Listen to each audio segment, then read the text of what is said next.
When people talk about Japan, most first think of the famous sushi and popular anime. These two cultural phenomena, like inseparable parts of Japanese identity, managed to quickly capture the hearts and minds of people around the world much faster than the samurai ever did, expanding their influence across the planet. Initially, sushi was perceived as an exotic and rare fish delicacy intended for connoisseurs with a particular taste for new, spicy, and unique cuisine. Over time, however, it transformed from a niche delicacy into an everyday product, available even in regular supermarkets, with its quality constantly improving. Today, fish and rice are increasingly used in sushi preparation, and its variety is expanding thanks to a diverse range of fillings and serving styles. Thanks to advances in technology and logistics, sushi can now be found in every corner of the country, which is hardly surprising. They have ceased to be something exclusive, reserved solely for elite restaurants or specialized Japanese establishments. Essentially, sushi has become part of mass culture and accessible cuisine, admired for its freshness, diversity, and convenience. As for anime, it is a whole universe rightly regarded as a distinct cultural phenomenon. It has transformed more than one generation of teenagers, turning millions of young people into devoted fans. They spend hours debating which character from their favorite series is cooler, or who, for example, has a special ability or a unique hairstyle. Enthusiasts of Japanese animation argue among themselves, presenting convincing arguments that prove their favorite character is the best, or that the story they love deserves to be called the most exciting. These debates grow into genuine battles of persuasion, with passions comparable to those of real sports competitions or intellectual debates. All this happens within the country where the Japanese have built an entire cultural empire without a single gunshot, remaining at the level of animated heroes with big eyes, vibrant colors, and charisma. This success is a brilliant marketing move that has been effective for over 2 decades, transforming Japanese animation and manga into a truly global cultural phenomenon that has captured the hearts of millions all over the world. As for Tokyo, this giant metropolis, like a vast anthill, is recognized as the largest urban formation on Earth. About 37 million people live here, comparable to half the population of Germany, concentrated in an area as large as Moscow and its surrounding suburbs. Despite this incredible population density, Tokyo is famous for its extraordinary cleanliness and order. Try to find a trash bin there, and you'll find the task much harder than defeating the final boss in the computer game Dark Souls, Part 2 of 17. There are hardly any usual trash bins in the city, and the Japanese show respect for the need to handle waste carefully, carrying plastic wrappers and cigarette butts in their pockets until they find a suitable place to dispose of them. This approach is not only a reflection of a high level of culture and discipline, but also a testament to a national characteristic expressed in respect for the environment and a desire to maintain order. The Tokyo subway is a separate, unique aspect of its appearance.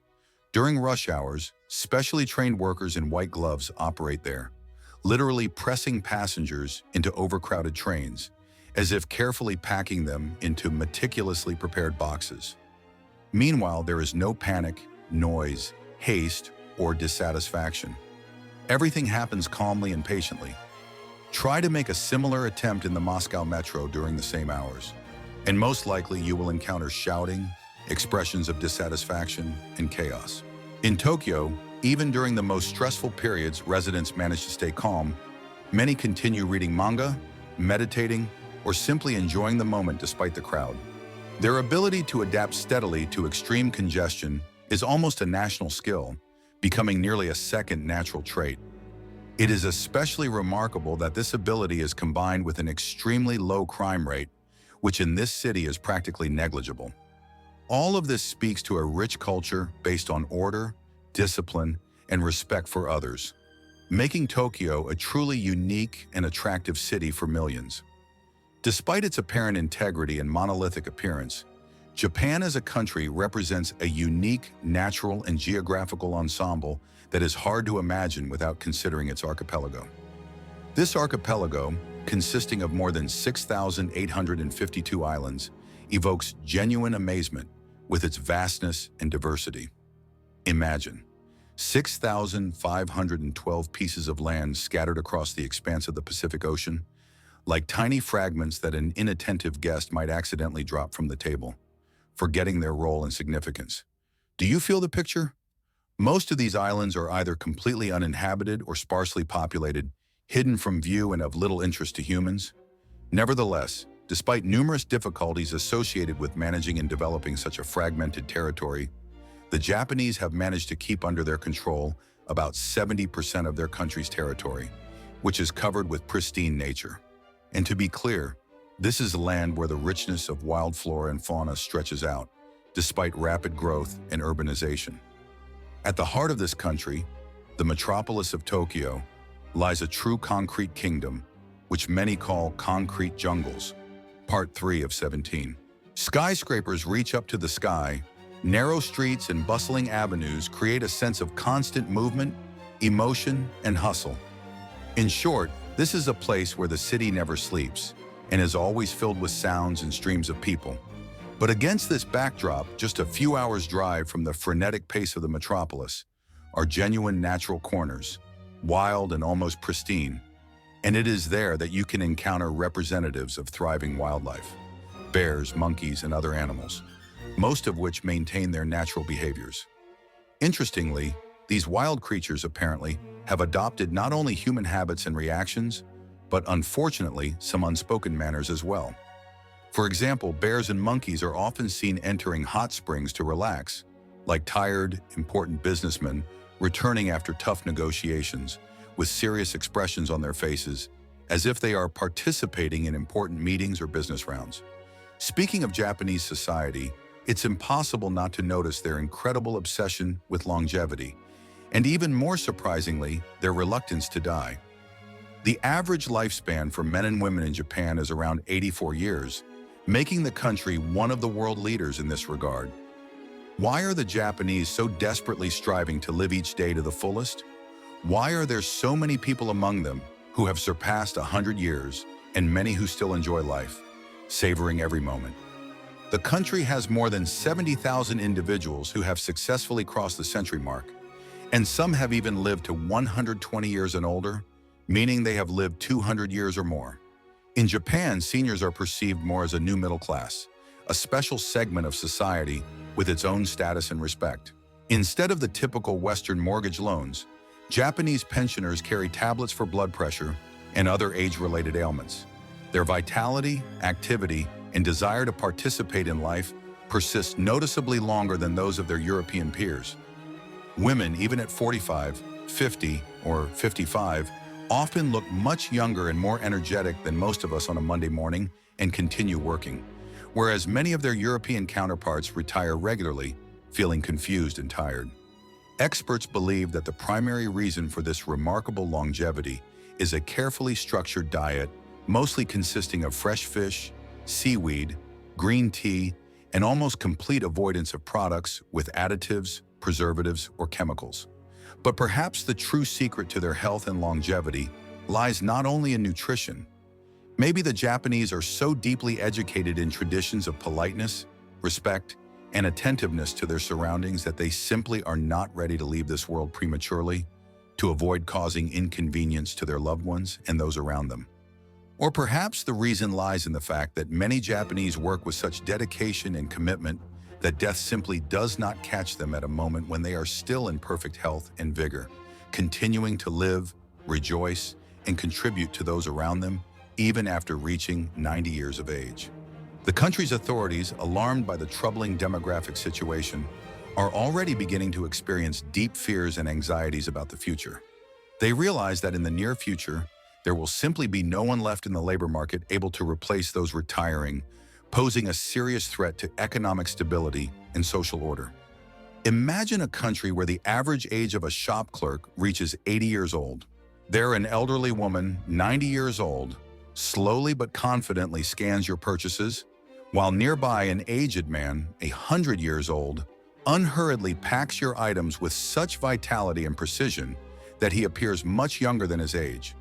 These seniors not only continue to perform their duties, but do so with such profound life energy that it seems they are younger than many young people.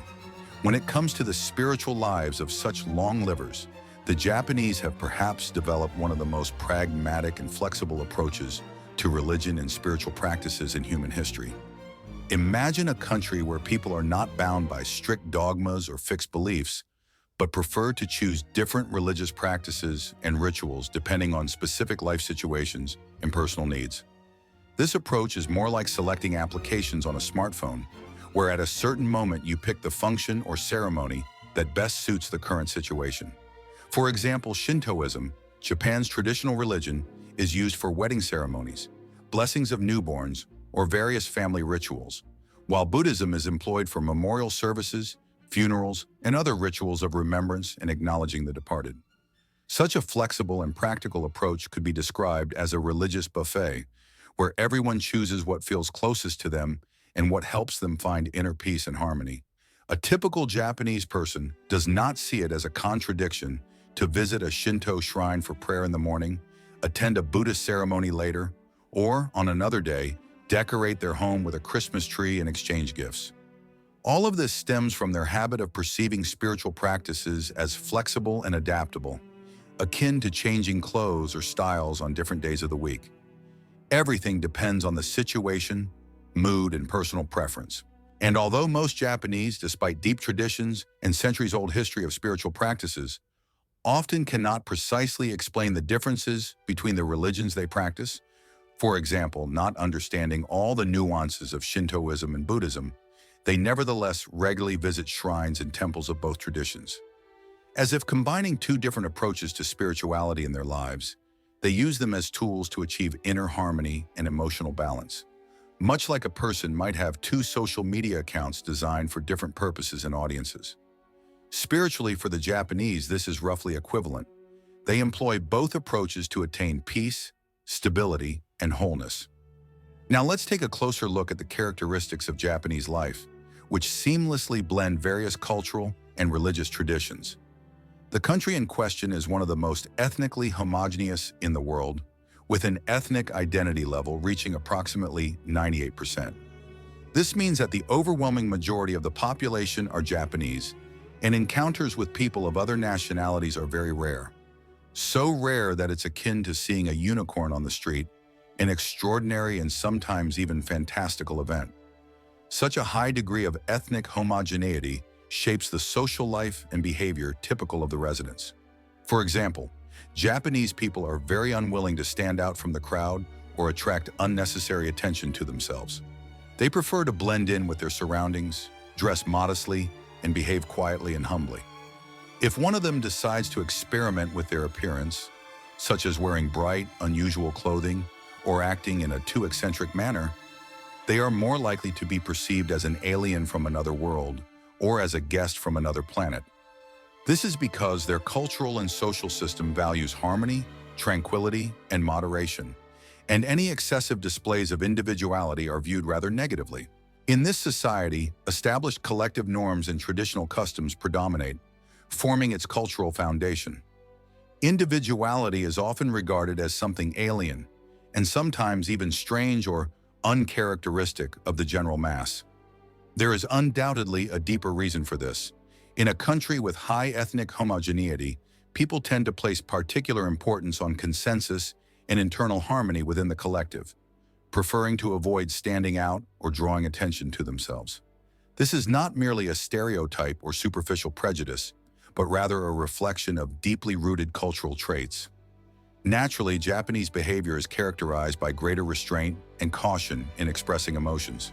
Typically, in everyday situations, you won't see anyone loudly laughing or gesturing actively in crowded and noisy places.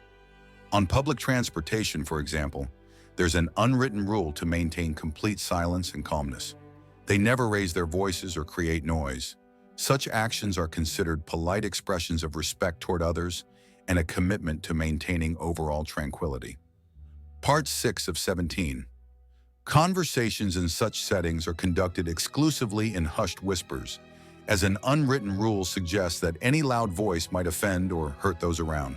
However, this does not mean that Japanese people do not know how to rejoice or have fun. They have their special places and moments when they can fully relax and show their true nature.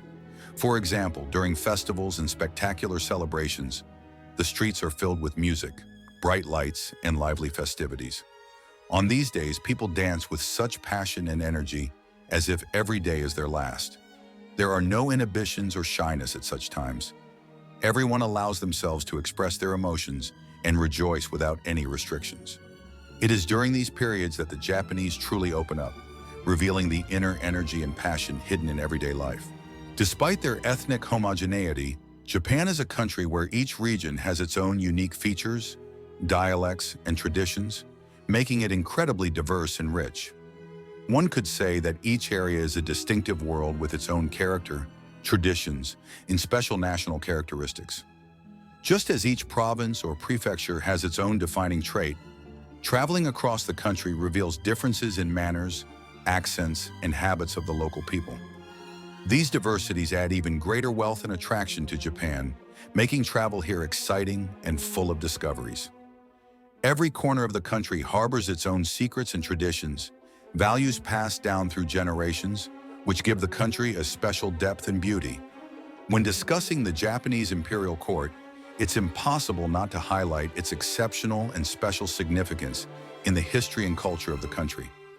This is far from just a symbol or an imagined reproduction of ancient legends. It is the world's oldest continuous monarchic dynasty, existing for more than 26 centuries. Imagine, if you think about it, that throughout this time, from ancient times, when the Yamato dynasty established its rights to the throne, to today, the imperial house has preserved its continuity and traditions, overcoming all historical events and changing eras. The Japanese imperial court is not only a collection of ancient rituals, solemn ceremonies, and sacred rites associated with the throne and monarchy. It is a complex and multifaceted system that combines cultural, historical, and legal aspects related to the inheritance of power. This unique institution includes not only extensive traditional ceremonies, but also a delicate system of legal and genealogical rules governing the transfer of authority from generation to generation. Interestingly, in the country's history, the last bearers of the imperial title were predominantly men.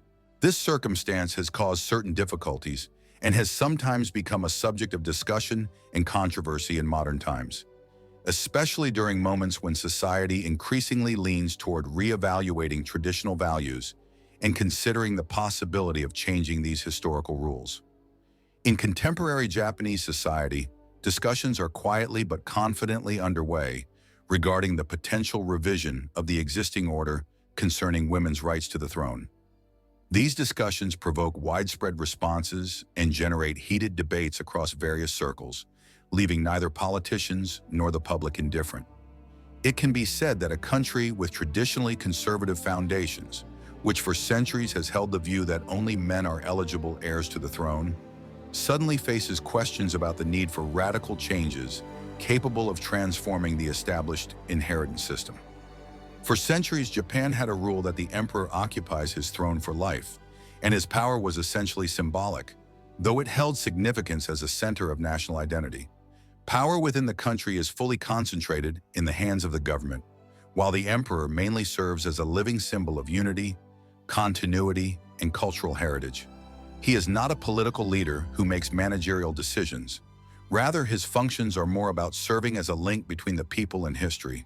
He embodies an entire era, reinforces traditions, and fills the lives of the people with spiritual values. Therefore, if someone happens to see the emperor on the streets of a city, they should remember not to perceive him as just an ordinary person among everyday encounters.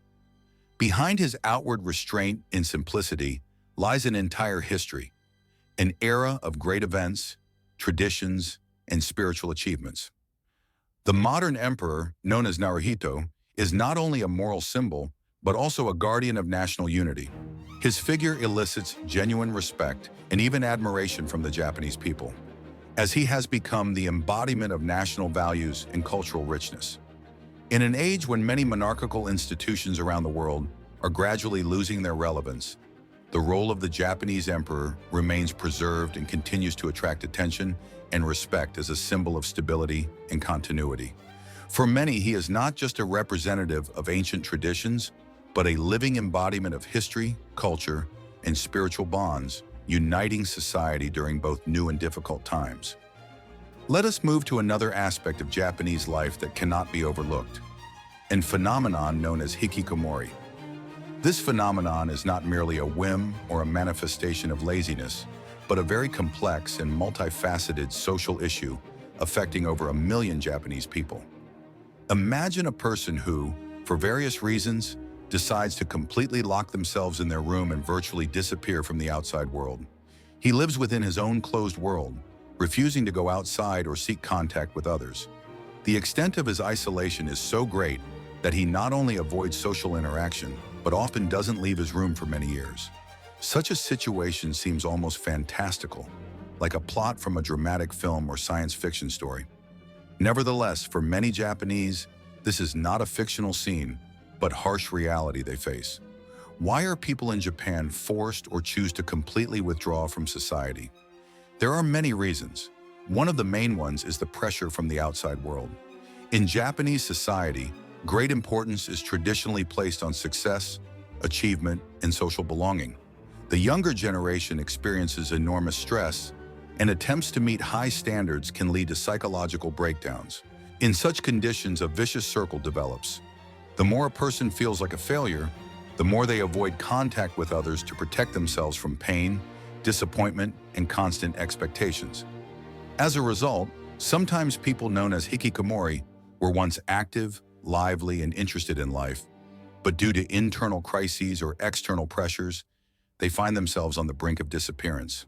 Their internal suffering drives them, and they often prefer solitude and isolation rather than struggle or seek new paths. These are not just people who choose loneliness for personal reasons. For many, it is the result of complex psychological conflicts, disillusionment with life, and an inability to cope with the high demands and expectations dictated by modern Japanese society. The problem is especially acute and painful among young people entering high school or even during the early years of university. It is during this period that the requirements from educational institutions become particularly high and sometimes overwhelming. Additional social expectations and pressure related to meeting certain standards and previously attainable goals often become too heavy for young minds. As a result, many experience a sense of despair, losing their inner support and hope, leading to irreversible psychological crises. In moments when it seems impossible to escape the burdens and disappointments, some young people resort to extreme measures. They choose to completely or partially disappear from view, leaving behind only a shadow of their personality to avoid shame, responsibility, or constant demands. Unfortunately, this phenomenon is not isolated. It has taken on a mass scale, and crossing the boundaries of individual stories becomes a troubling social phenomenon, causing concern not only among families, but also among government institutions worried about such trends. In recent years, the Japanese authorities have begun taking concrete steps and initiatives aimed at addressing this issue. Numerous support programs have been created, focusing on providing psychological assistance, offering opportunities for social rehabilitation, and helping isolated young people return to active life. However, practice shows that simply opening doors and extending a helping hand is often not enough to truly help a person emerge from despair. A more nuanced, individualized approach is often necessary, taking into account internal experiences and unique circumstances. An important factor in this process becomes the so-called depths of Japanese nature. Forests that are not merely green spaces, but are considered special spiritual environments. These forests are not just areas of wild vegetation, providing shade and coolness, creating natural silence and serenity. They are truly living sacred sites. They are filled with a unique sacred atmosphere, where each path, each tree holds deep meaning and spiritual power. These forests are not merely natural corners, but holy places, places of power, where every moment is infused with magic and mysteries hidden behind branches, leaves, and roots. Looking at well-known groves located in places like Nara or Ise, one can sense that they are not ordinary forests, but special types of shrines, where nature transforms into a spiritual temple. In these places, each tree is perceived not simply as part of the flora, but as a bearer of sacred energy, deserving respect and reverence. In Japanese tradition, forests are considered not only natural formations, but living temples of spiritual power, where each turn of the trail can lead to encounters with kami, the deities residing in the spiritual realm. Therefore, trees in such places are adorned with white ribbons, symbols of holiness and respect. These ribbons are not just decorative elements, but meaningful signs of reverence for nature, expressions of gratitude and spiritual connection.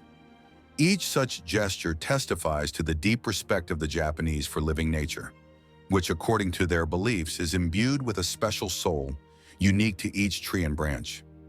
Being in such a forest is difficult to remain indifferent to its atmosphere, which seems permeated with ancient secrets. The silence reigning in these places is interrupted only by the gentle whisper of the wind, as if the forest itself is whispering its eternal messages and guarding its treasures.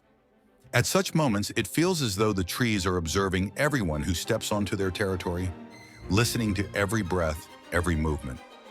In Japanese culture, nature is perceived as a living, intelligent being with which it is necessary to maintain harmony and respect, words that are rooted deeply in centuries-old traditions and religious beliefs. In these notions, forests are the homes of spirits, capable of blessing or punishing disrespect. In these areas, statues dedicated to spirits are ubiquitous, and small shrines are nestled among the trees, creating a special sense of unity between history and nature. It's not just a walk along the paths, but a symbolic dialogue with ancient culture, its rich heritage and sacred sites, carefully preserved within these forest corners, awaiting everyone willing to respect their spiritual power and be touched by their unique magic. Every step on this sacred ground is an expression of deep reverence for nature, which in turn encourages reflection on our own attitude toward the surrounding world and how we interact with it. When in Japan, one cannot pass up the opportunity to feel the spirit of these forests, where nature and spirituality are intricately intertwined, merging into a special harmony. Such an experience allows one to immerse in an atmosphere that sets these places apart from any other on the planet. Here, nature is not merely a backdrop for tourist hikes, but a living embodiment of cultural values and profound spiritual traditions of the Japanese people. In these woods, everything is imbued with a special meaning. Each tree, each rustle of leaves, a reflection of deep respect for nature, fostering in the Japanese love and reverence for the surrounding world, which are integral parts of their identity. To sense the spirit of these forests means to understand that in the daily lives of Japanese, nature strives to become their teacher and guide, while obedience and gratitude are among the most important virtues they seek to uphold. Therefore, visiting such places reveals an unmistakable atmosphere where one feels the unity of human and nature, and where it's impossible not to sense spiritual solitude and harmony. However, the country's culture extends far beyond natural beauty. Within Japanese society, where tradition, respect for elders, and strict adherence to social norms hold a special place, a phenomenon has emerged known as Jimmy. This is one of the most acute social issues, which can be regarded as a real tragedy for the community. Jimmy is not just a manifestation of school bullying or minor conflicts between teenagers. It is a complex system of psychological and social pressure, secretly hidden behind a facade of politeness and respect that are highly valued in Japanese culture. In this context, each student can be both a victim and a witness of systemic harassment that often lasts for months or even years. Imagine a boy or girl going to school every day to avoid the barrage of insults, humiliation, mockery, and pain, rather than out of a desire to learn or make new friends. For them, school becomes a place of constant trials, where their dignity is shattered not so much by misunderstandings, but by deliberate psychological pressure. These are not merely cases of inappropriate jokes. They are carefully organized forms of persecution, capable of inflicting severe psychological scars on the teenager and often pushing them to deadly thoughts. In a society where collectivism is prioritized, individual independence and the expression of personal feelings are condemned, and phenomena like Jimmy are considered taboo. People tend to avoid discussing him openly, preferring to keep the problem within the community, which only worsens the situation. Often, even teachers who are witnesses to these events treat such phenomena with indifference or consider them part of the social order, creating a sense of hopelessness and apathy. They avoid intervening, believing that these are just childish games or temporary conflicts that will eventually resolve themselves. As a result, victims continue to suffer, remaining unnoticed or underestimated, and their suffering can culminate in tragedy, leaving an indelible mark on public consciousness. There have been cases where unbearable pressure drove teenagers to despair, with the consequences, suicides, shaking the entire country. Such incidents were caused by horror and shock, but unfortunately, over time, these tragic events were forgotten, and the problems remained unresolved. It is important to emphasize that such situations require special attention and the search for ways out of this vicious cycle, because often the very culture in which a person lives encourages silence, obedience, and humility rather than open dialogue and confronting injustice. In a society that values discipline and respect for elders, and where personal opinions are often subordinate to the interests of the collective, it becomes very difficult to maintain internal freedom. People become accustomed to suppressing their feelings and ideas to avoid displeasing others or damaging established norms. Under such conditions, it is hard to preserve the ability for critical thinking and self-expression while adhering to traditional values. This dilemma raises questions about the balance between personal freedom and social duty, between tradition and modernity. After all, in this contradictory atmosphere, it is often difficult to maintain inner independence and develop one's own opinions without fear of ridicule or rejection. Considering an example such as the concept of Wabaswari, it can be said that it opposes modern standards promoting flawlessness, glamour, and idealism. Wabaswari teaches us that harmony is achieved not through idealized models and outward perfection, but through acceptance and respect for the true nature of things. Its important idea is that we must accept not only the external world and phenomena as they are, but also ourselves, with all our flaws, weaknesses, and imperfections. This approach may seem strange or even alien to those raised in a culture saturated with glossy magazine images and beauty standards, where life is entirely focused on striving for flawlessness and the ideal. But it is precisely accepting one's natural nature and being honest with oneself that helps a person find inner harmony and become truly free from illusions and masks of external attractiveness. Despite the existence of many different perceptions of beauty and harmony in global culture, this particular feeling has found especially vivid resonance and meaningful understanding in Japan. Japanese culture, rich with a millennia-old history, has embraced a special concept called wabi-sabi. This philosophy is not merely about external attractiveness or aesthetic harmony. It focuses on deep, elusive manifestations of beauty related to nature, time, and continuous change. Its system of values places special emphasis on the use of natural materials such as wood, stone, and clay, as well as creating forms that may appear asymmetrical or unpredictable. Such forms highlight the natural cycle of change and transience, allowing one to perceive the unpredictable beauty that manifests in imperfection. Wooden structures built according to this tradition gradually acquire a unique coloration and texture. Their surfaces evolve and develop, becoming part of the surrounding landscape rather than just static constructions. These natural changes are perceived by the Japanese not as defects or errors, but on the contrary, as natural expressions of beauty inherent to nature itself in the passage of time. This fosters a unique attitude toward the world, filled with deep respect for change and transformation. For the Japanese, beauty does not lie in eternal youth, flawless purity, or permanence, but in the ability to find balance and inner peace even when everything changes, fades, dies, or appears imperfect. They learn to appreciate the beauty that manifests precisely in the process of disappearance, in transitioning from one state to another, in loss and genuine impermanence. This can be vividly compared to observing falling leaves in an autumn park. Instead of feeling sadness or remorse about the end, one experiences a sense of joy and gratitude for what was, for the beauty that this moment offered, and for the warmth it brought. That is the essence of the Japanese perception of the world. They do not try to change it to fit their desires or ideals. Instead, they learn to accept it as it is, with all its minor flaws, unpredictability, and constant transformations. This philosophy, which may initially seem alien or even mysterious to a Western observer, is actually a reflection of a very deep internal understanding by the Japanese of nature and time.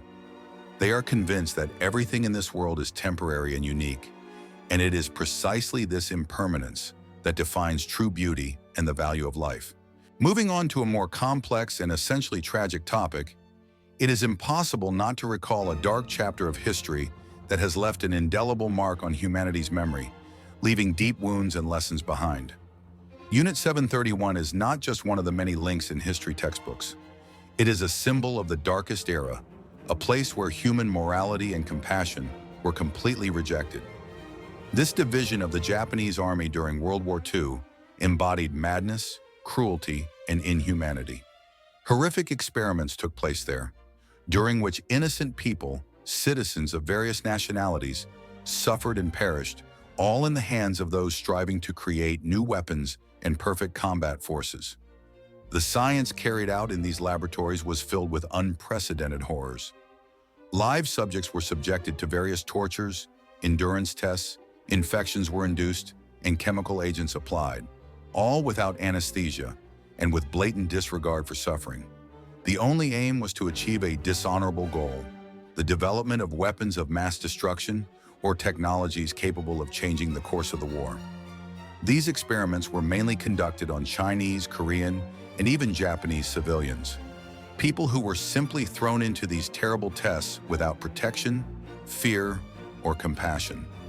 It was in such horrifying conditions that the cruelty, in stark contrast to the moral norms of humanity, was embodied. It is essential to recognize not only the existence of such pages in history, but also understand that mere remembrance is not enough. Lessons must be learned, and policies and public consciousness shaped in such a way that such tragedies are never repeated. This is the meaning. This is the responsible attitude toward the future, preventing dark chapters of the past from becoming part of reality again, and avoiding the repetition of mistakes that cost millions of lives and shattered many destinies.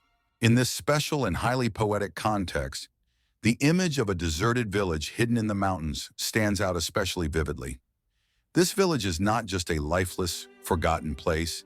It transforms into something more, an enigmatic, doll-like workshop where each doll becomes a living reminder of those who once lived and worked there, of people who left their mark on the history of these lands. Imagine how, in the early years after the residents began to leave in search of a better life, somewhere on the edge of a fading civilization, a painter decided to preserve the memory.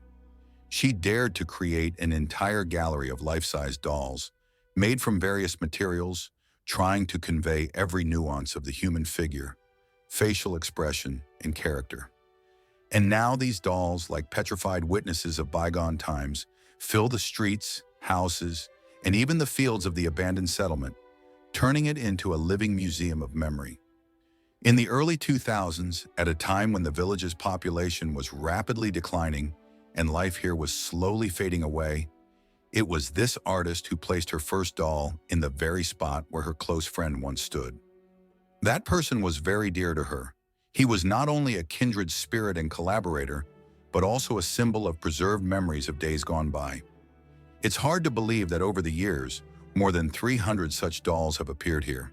Each one holds its unique story, its own emotions and purpose, embodying the vanished personalities. Some sit peacefully on an old bench in an abandoned square, reminiscing about friendships of the past. Others stand tall by the window of a ruined house, like sentinels from another time.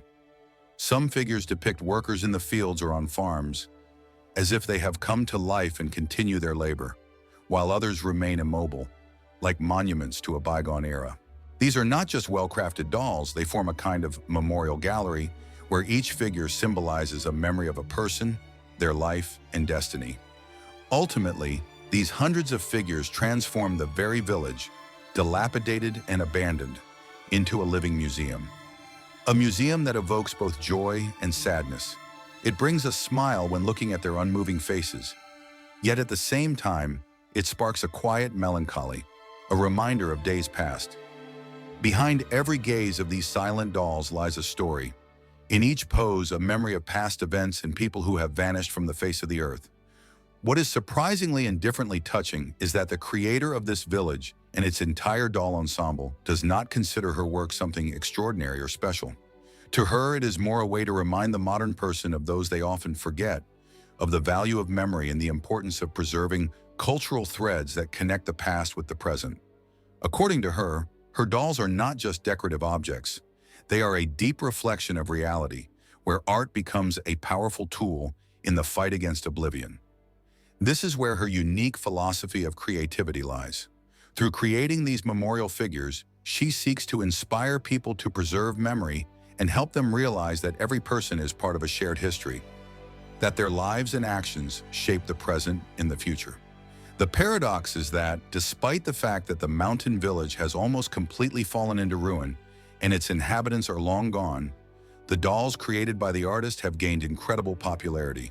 They have become a symbol not only of this abandoned place, but of the entire country.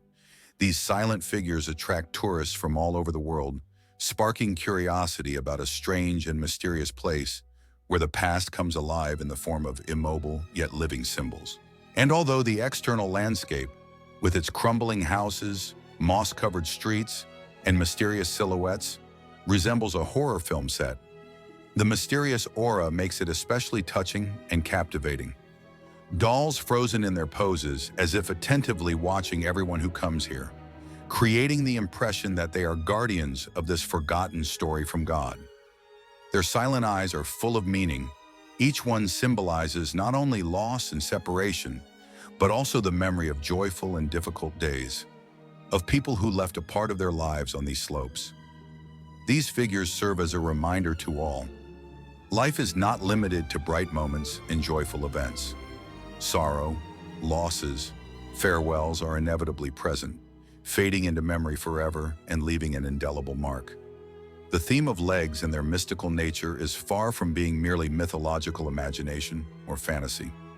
On the contrary, it concerns tangible, concrete objects, legs that represent something much more than ordinary human limbs. These are true deities born from the depths of ancient, sometimes very brutal rituals that existed long before our days. In Japan's cultural space, especially in the Kumamoto region, there is a deeply rooted belief that such legs were created to protect their owners and to carry out righteous revenge on enemies. It is believed that to bring forth such deities, a special, truly torturous and bloody ritual had to be performed. A very cruel one, yet a ritual that established a profound connection between the spiritual and material worlds. In this process, the victim, usually a dog-like creature, was buried in the ground, and at its death, something supernatural happened. At the moment the animal's heart stopped beating, it, as if by the will of higher powers, acquired an unearthly mystical strength and transformed into a deity, an invincible protector or avenger. This method caused outrage and disgust among many contemporaries, as the cruelty of such rituals is difficult to accept and evokes a persistent shock. Nevertheless, facts transcending the boundaries of time and space testify that such beliefs and faith in their power have not faded forever, but have, on the contrary, undergone significant changes and transformations. They continue to live in people's minds and hearts, transforming under the influence of time, surviving and changing while maintaining their deepest power and significance. Even today, in remote rural corners, one can encounter ancient statues or amulets with images of the legs of these mystical beings. These objects are not merely decorations of the environment. They serve a special spiritual function, acting as talismans and protectors. These small, often handcrafted sculptures and symbols play a vital role in the life of local residents, acting as a connection to the world of spirits. On particularly festive days when traditional celebrations or rituals dedicated to these deities are held, people gather into communal groups to pray for protection, assistance, well-being, and prosperity. At such moments, an extraordinary, almost magical connection between people and mystical creatures is felt, despite their often harsh and cruel appearances. These dog deities, despite their seemingly rough and coarse exterior, symbolize a deep and complex relationship between the human and animal worlds. They reflect centuries-old interactions that have developed between them and embody not only protection, but also a punishing power, reminding us of the necessity to adhere to old traditions and laws. Delving into Japanese culture, it becomes clear that this is not just a collection of common customs or modern entertainments. We are presented with a complex, multifaceted mosaic, each part of which, from ancient rituals to contemporary forms of art such as anime and manga, holds an important place, preserving its roots, its profound symbolic meaning, and the richness of traditions. When talking about Japan, it is impossible not to notice its remarkable internal contradictions and diversity. On one side, the country preserves and venerates ancient spirits and deities formed through bloody and brutal rituals. On the other, it actively adopts innovative ideas and new trends, creating a unique synthesis of the past and the future. In some remote regions of the country, there are still people who continue to perform ancient ceremonies in honor of these spirits, believing in their protective and healing powers. It is astonishing that such traditions remain relevant even today, bearing witness to the strong connection between the ancient past and the modern present. Perspectives on Japanese culture often reveal multiple inner layers, where old customs and new influences intertwine in a surprisingly harmonious and complex mosaic, each expression occupying its own special place in the spiritual life of the country. In the country in question, residents preserve and honor numerous ancient festivals and rituals passed down through generations for centuries. At the same time, they actively integrate cultural traditions and elements into modern pop culture, creating a unique synthesis where the past and present seamlessly blend. This harmony not only helps preserve national identity, but also fosters continuous development, enriching the cultural landscape with new forms of expression. Art plays a vital role in this nation, serving as a mirror that reflects the inner world of its inhabitants, their philosophical views, and their perception of life around them. In this culture, there is room for various forms of artistic self-expression. Calligraphy impresses with its elegance and precision. Theatrical performances reveal the richness of stagecraft and dramaturgy, and literary works are deep expressions of the people's spiritual quests and reflections. In each of these art forms, there is often a hidden philosophical meaning. They embody the values and perspectives that guide the Japanese in their daily lives. The culture of this country is multifaceted and filled with contradictions. On one hand, there is a strong respect for traditions, manifested in strict observance of established rituals and respected customs, which are perceived as a sacred thread connecting the past with the present. On the other hand, this same culture is renowned for its boldness and innovation. Vibrant experiments, unusual ideas, and cutting-edge approaches in art, science, and technology are constantly emerging.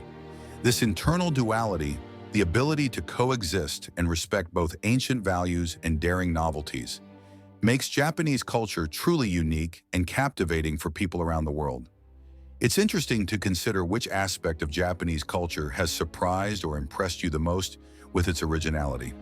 Perhaps you have your own observations or knowledge related to this country that you would like to share. Feel free to talk about your impressions, because such dialogues help to better understand and appreciate the richness and diversity of this amazing and multifaceted nation, its people, rich traditions, and modern achievements.